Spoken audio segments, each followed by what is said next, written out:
네, 뉴스 속 경제 이슈를 심층 분석하고 최신 고용 동향을 살피는 고용브리핑 365 시간입니다. 오늘도 보도국 강은나래 기자 나와 계십니다. 안녕하세요. 안녕하세요. 강은나래입니다.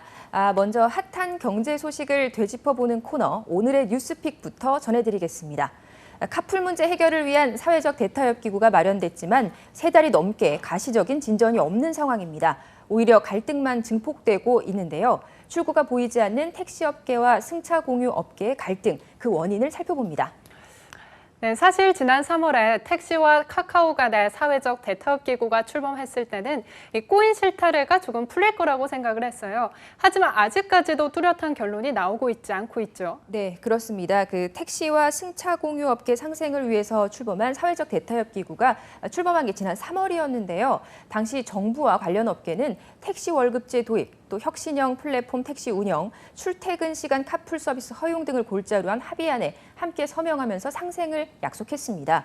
하지만 합의안 이행은 시작부터 벽에 부딪혔습니다. 국토교통위원회의 법안심사소위원회에서 택시 월급제에 대한 법적 근거를 마련하기 위해서 법안 심사를 시작은 했지만 택시 사업주들의 반발로 개정안 통과가 보류된 겁니다. 뿐만 아니라 일부 택시업체와 카카오 측은 월급제를 시행하기 전에 혁신형 플랫폼 택시부터 우선적으로 도입해야 한다고 주장하고 있는데요. 하지만 정부 역시 택시 종사자들의 안정적인 수입이 보장될 수 있도록 완전 월급제 법안 통과가 우선시돼야 된다. 사실상 카카오와 택시업계의 요구를 거부하고 있는 상황입니다. 네, 결국에는 양측이 다시 팽팽한 기싸움을 벌이고 있는 가운데 어떠한 실무 논의기구도 구성되지 못했던 거군요.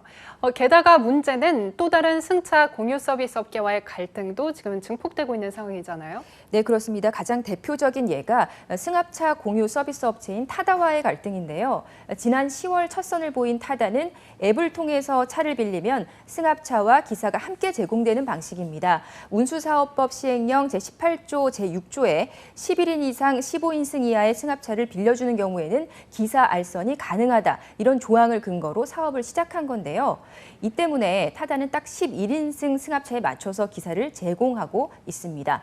비용은 일반 택시에 비해서 10에서 20%가 비싼 편입니다. 그런데 출범 이후에 이미 회원 수가 60만 명을 넘었습니다. 사업 초기 300대이던 운행 차량은 이미 1000대를 넘어선 상황입니다. 재탑승률도 90%에 이를 정도로 젊은 층을 중심으로 타다의 인기가 높아지고 있다고 합니다. 네, 불과 6개월이 조금 넘는 기간 동안 폭발적인 성장을 한 건데요. 비용도 상대적으로 높은데 이처럼 인기를 끌고 있는 이유는 뭔가요?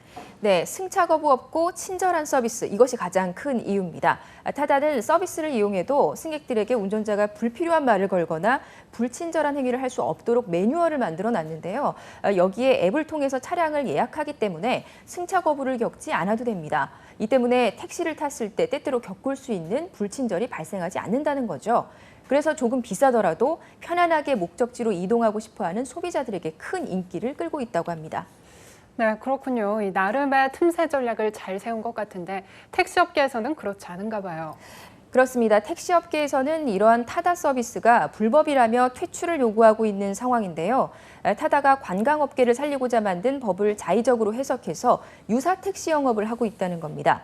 이 때문에 카풀에서 번진 택시와 승차 공유 업계 간의 갈등의 불씨는 타다를 중심으로 한 다른 승차 공유 업계와의 갈등으로 또 번지면서 2차전이 촉발됐습니다. 지난 15일에는 타다에 반대하는 70대 택시기사가 분신이라는 안타까운 사건이 발생하기도 했습니다. 이를 포함하면 벌써 4번째 분신인 셈입니다.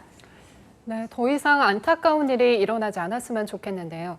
그렇다면 타다 업계 입장은 어떤가요? 네, 법적으로는 아무 문제가 없다는 입장입니다. 더구나 타다의 하루 매출은 서울 택시 매출의 2%에 불과하기 때문에 택시업계에서도 큰 영향을 받지 않는다, 이렇게 말하고 있는 건데요. 이와 더불어서 일각에서는 다른 나라의 경우 공유경제와 같은 신산업 육성에 정확한 프레임을 가지고 성장시키고 있는데 우리나라는 무조건 규제부터 하려 한다면서 불만의 목소리가 높은 상황입니다. 네, 실제로 외국의 경우 일부 국가에서는 이미 공유경제 산업이 활성화가 된 곳이 많잖아요. 그렇습니다. 세계경제포럼은 2013년엔 150달러에 불과했던 전 세계 공유 경제 규모가 2025년에는 3,350억 달러까지 확대될 것으로 전망하고 있는데요.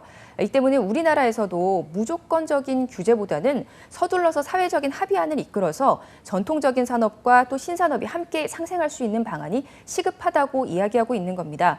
하지만 문제는 승차 공유라는 한 가지 사안에서만도 이렇게 수개월째 진통을 겪고 있기 때문에 신산업의 대결 구도에서 점점 경쟁력을 잃어가고 있다는 지적까지 나오고 있는 상황입니다.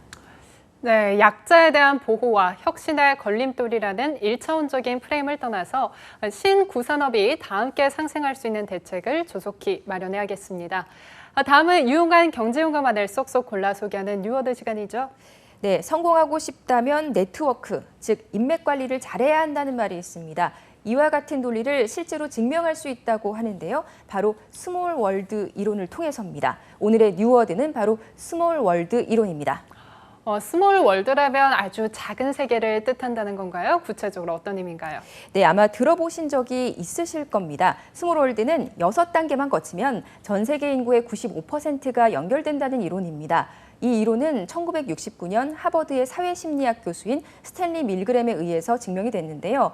불특정한 개인에게 편지 전달을 부탁했을 경우에 평균 6단계만 거치면 지정된 누군가에게 편지가 전달되는 놀라운 결과가 나왔다고 합니다.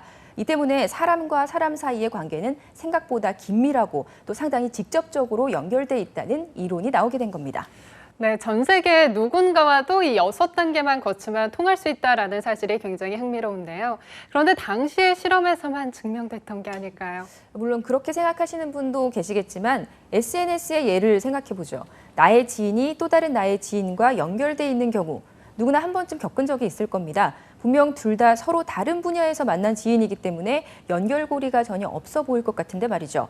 스몰 월드는 바로 이러한 예를 이야기로 하는데요. 이 스몰 월드라는 용어가 중요한 이유는 마케팅 기법으로도 자주 활용되고 있기 때문입니다. 불특정한 개인에게 특정 회사의 상품을 홍보했을 때 불과 몇 단계 만에 그것이 다수의 사람들에게 전파된다는 거죠. 그 다수의 사람들은 또 다른 집단의 정보를 또 퍼뜨리면서 상품 정보에 대한 소문이 기하급수적으로 퍼질 수 있다는 건데요.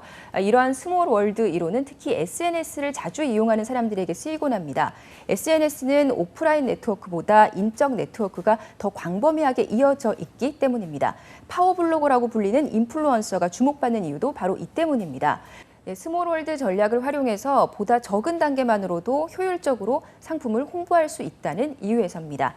오늘 고용 브리핑 365를 마무리하면서 여러분과 함께 생각해보고 싶은 것이 있습니다. 지금 우리 사회에서 구산업과 신산업이 벌이고 있는 갈등을 하루빨리 풀어야 하는 이유도 바로 이 스몰월드에 있기 때문이라는 겁니다. 몇 단계만 거치면 누구나 연결될 수 있다는 건 결국 지금은 직접적으로 알지 못하지만 알고 보면 나와 긴밀하게 연결된 누군가를 위해서 다 함께 공존할 수 있는 방법을 찾아야 한다는 것이겠죠. 즉, 상생이 필요하다는 겁니다. 네, 스몰월드라는 용어 굉장히 흥미로웠던 것 같습니다. 오늘도 유익한 소식 감사합니다. 지금까지 고용브리핑 365였습니다.